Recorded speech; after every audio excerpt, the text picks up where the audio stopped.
Bon, ça fait donc un petit moment que j'avais pas mis le nez dans cette Civic. J'ai été pris, pour ceux qui ont suivi, par un autre petit projet délire aussi. Donc bah là c'est la dernière fois qu'on la voit dans cette configuration là. Et puis là je vais attaquer le démontage pour pouvoir mettre en vente toutes les pièces qui ne me serviront pas, notamment carrosserie, intérieur, etc. Et puis sortir le petit cavin pour que je puisse me débarrasser de la caisse et que ça me libère une place sur mon espace de travail. Donc go, j'attaque le démontage. Bon, je vous épargne les images du démontage de la majorité des pièces carrosserie et le reste. Je pense que n'importe qui est capable aujourd'hui de mettre une voiture en pièces. On va s'éviter ce genre de détails. Croustillante jusqu'au bout.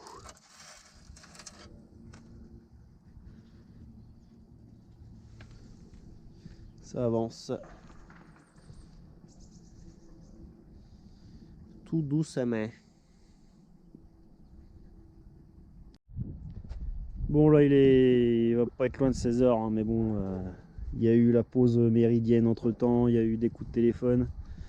Et il y a eu pas mal de vis rouillées, quoi, des trucs de fou là, voilà, c'est disques, c'est outils, enfin truc d'angle, meuleuse multifonction. Beaucoup de vis à couper, tout est rouillé, il y a enfin, du 12 qui est devenu du 11,5, enfin c'est une galère, c'est vraiment une galère. Donc là moteur déposé, swap terminé, swap brouette.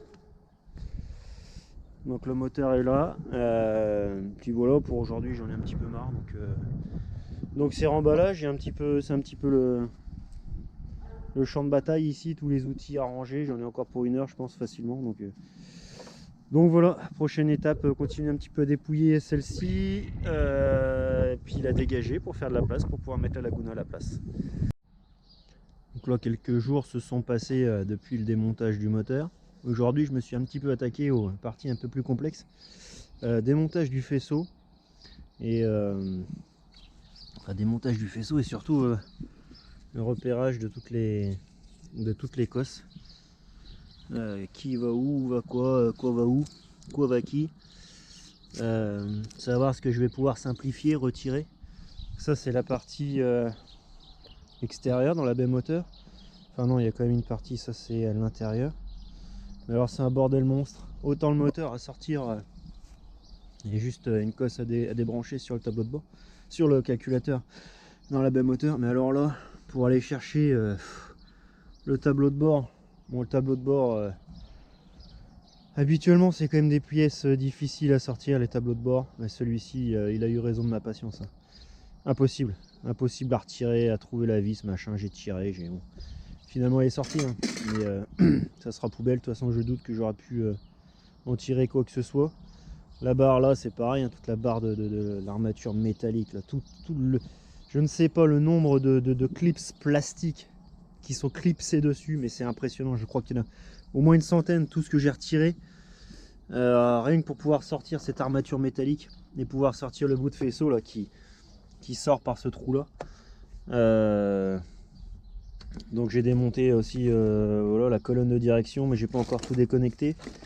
Et j'ai aussi à l'intérieur, bah voilà, tout est repéré, les prises, à quoi elles servent, etc. Donc comme ça sera plus simple pour simplifier tout ça quand je remonterai ça, le faisceau dans la Laguna. Voilà l'occupation d'aujourd'hui. Puis j'ai aussi continuer à démonter un petit peu de pièces à mettre dans le commerce. Je vais garder pour l'instant tout ce qui est instrumentation, là, les contours, compteur de vitesse, c'est ici aussi. Je voulais vendre dans un premier temps. Je vais pas les vendre tout de suite parce que est-ce qu'on peut s'amuser à les adapter dans la Laguna? Sans doute que oui. Est-ce que c'est compliqué? Sans doute que oui. Donc ça on verra bien. Je vais pas mettre à la vente ça tout de suite. Donc prochaine étape, continuer encore à déniapper un petit peu le faisceau, retirer ce qui sera pas utile, parce qu'il y a des bouts de faisceau qui partent derrière et tout. Donc de toute façon ça c'est tout ce qui est éclairage, les trappes à essence, les machins, les trucs. Démontage pour pouvoir évacuer la carcasse et mettre la Laguna à la place. C'est franchement pas la partie la plus agréable, hein, le dépouillage. Bon, j'ai presque fini, le berceau est tombé. Il me reste ligne d'échappement, le train arrière. Puis ça devrait être pas trop mal. J'ai fait le tri dans les faisceaux, tout est repéré. Il y a encore pas mal de pièces carrosserie et puis si, train arrière, ouais, puis c'est tout quoi. Le reste c'est vide. Donc bientôt à poubelle. S'il vous plaît. Alors qu'ils l'ont bien descendu dans l'émission. Bon, je pense pas que c'est un rapport. Mais la FN2 avait pris cher à l'époque par Clarkson. Noël, joyeux Noël, bon baiser de France. Putain.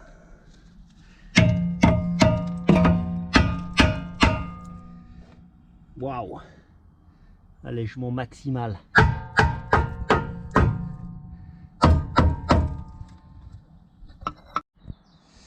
Bon bah là on peut aisément dire que c'est terminé pour la Civic. Hein. J'attends impatiemment que le ferrailleur passe, récupérer les petits morceaux. La Manouchland.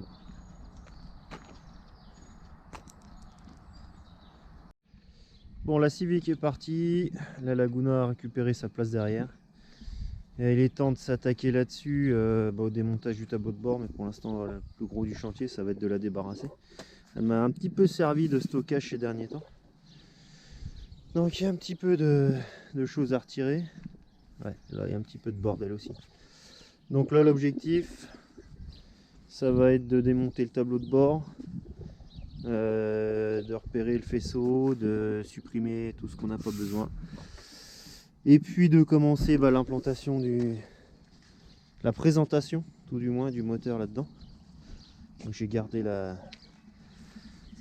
une traverse avant de la Civic, voir là-dessus c'est une fixation de support moteur à l'avant. Voir s'il y a moyen de la récupérer, faire quelque chose avec. Il y aura le bloc ABS aussi à supprimer. Donc le circuit de freinage à revoir. Je ne sais pas si les premières Laguna, si toutes les Laguna, même les premières, sont sorties avec sans ABS, enfin avec l'ABS je veux dire. Le top du top, ça serait de trouver une Laguna sur laquelle l'ABS n'était pas monté, mais j'en doute. Un bon gros nettoyage aussi, dégraissage, tout ce qui est le berceau là, il est bien gras, donc ce sera déjà aussi un bon gros coup de nettoyage. Et puis voilà. Alors juste pour le délire, j'ai essayé enfin j'ai mis le moteur ici, hein, il est juste posé sur un plateau, mais juste pour voir ce que ça donnait. Donc il y a de la place bien évidemment. Il faudra l'échappement d'origine de la Laguna arrive ici, l'échappement du cavin arrive là, donc pour que je puisse le renfoncer, de toute façon il faudra que j'enlève ça. On pourrait presque penser que c'est prévu pour. On a le support moteur de la boîte du cavin qui est ici et le support moteur de la Laguna qui est là. Donc en le reculant peut-être un petit peu le moteur, je pourrais presque essayer de glisser le support moteur cavin dans celui de la Laguna. Ça pourrait être sympa. Bon, j'ai le bloc ABS là, qui va sauter, qui me fait chier là. Et c'est surtout ici là que ça sera peut-être problématique, donc je pense qu'il faudra que je fasse sauter cette partie là. Puis j'aviserai après, en sachant que je sais pas si tous ceux qui font des swaps comme ça, là c'est un Z4, donc est-ce que vous repassez sur des supports moteurs de K20 A2 ou est-ce que je reste sur du K20 Z4 pour ceux qui ont déjà fait ce genre de manip? J'aimerais bien que vous me disiez ce que vous en pensez. Bon là c'était juste pour le petit délire de voir une Laguna swapper en K20 quoi. Enfin swapper. On va dire un K20 rangé dans un compartiment moteur de Renault Laguna quoi. Donc là je viens de déposer le tableau de bord, ça c'est plutôt pas mal fait. Ouais, c'est bien la première fois que j'en chie pas trop pour retirer un tableau de bord, il n'y a pas trop de vis planquées. Donc comme sur la Civic, j'ai, même si c'est pas super compliqué, mais j'ai repéré un peu tous les fils, tous les connecteurs à quoi ça correspond. Et au moins je vais pouvoir commencer à faire un peu de ménage, retirer tout ce qui ne sera pas nécessaire. Donc tout ça c'est l'autoradio. Donc on imagine les kilos de fil que je vais pouvoir retirer. Ça c'est sous les sièges, hein, les détecteurs d'airbag, les trucs comme ça. Tout ça, ça va sauter.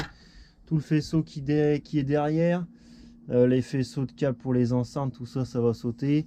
Je vais juste laisser les faisceaux pour les éclairages, les feux. Le ciel de toit, c'est pareil, je vais retirer tout ça. Et puis j'étais en train un petit peu de regarder, donc ça c'est la commande levier de vitesse d'origine, donc c'est par câble aussi, hein, sur Laguna. Et donc ça c'est la commande de la Civic.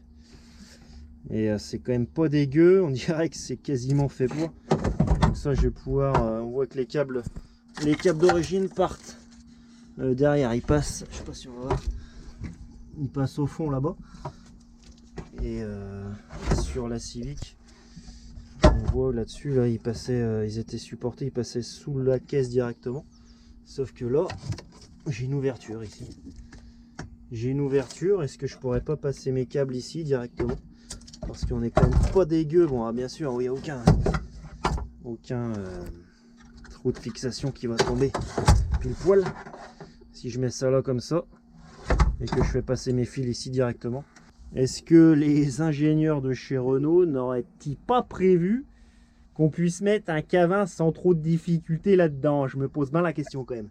Non, je plaisante, mais là je donne l'impression qu'il n'y a pas beaucoup de modifs, mais je pense qu'il y a quand même pas mal de modifs à faire. Donc on continue.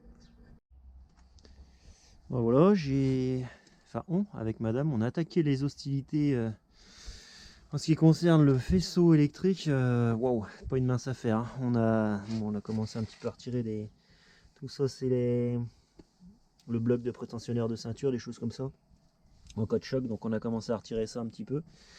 Et puis on va continuer à faire le ménage de tout ce qui ne sert pas. Hein, je vais garder tout ce qui est éclairage arrière. Après, voilà, là-dedans, il y a de la sono. Il doit y avoir les plafonniers. Il y a plein de choses à retirer.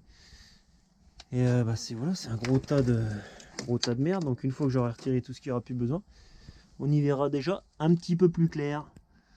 Donc c'est là-dessus que cette petite vidéo va se terminer. Je vais essayer, comme je l'ai dit sur d'autres vidéos, de faire des formats un petit peu plus courts pour éviter de faire des vidéos trop longues, un peu soporifiques. Donc là on va dire que c'est l'épisode 1 ou 2 de la série de Swap. Je sais pas si je vais considérer la première vidéo de présentation comme la numéro 1. Mais en tout cas, voilà, je vais faire des petites vidéos je sais pas combien de temps va durer celle-ci, mais voilà, un quart d'heure, 20 minutes grand maximum, comme ça au moins c'est un peu plus sympathique à regarder. Si ça peut permettre de garder l'audience un petit peu plus longtemps sur les vidéos, donc j'espère que ça vous plaît. Et puis donc le HEM c'est au mois d'août, hein, fin août. Là on est mi-avril si je dis pas de bêtises, donc il va falloir se sortir quand même les doigts assez rapidement, sachant que bon, on avait misé sur faire un peu de piste cet été avec. À mon avis ça va être compliqué, sachant que j'ai le projet Corsa à côté. Donc ouais, je me suis peut-être un petit peu enflammé. J'espère, je vais faire le maximum, enfin on va faire le maximum. Et puis voilà. Donc sur ce, rendez-vous dans très peu de temps. Là les beaux jours sont revenus, donc pour faire des vidéos c'est plus simple, on va dire. Donc eh bien à bientôt tout le monde, et puis rendez-vous dans une prochaine vidéo. Salut!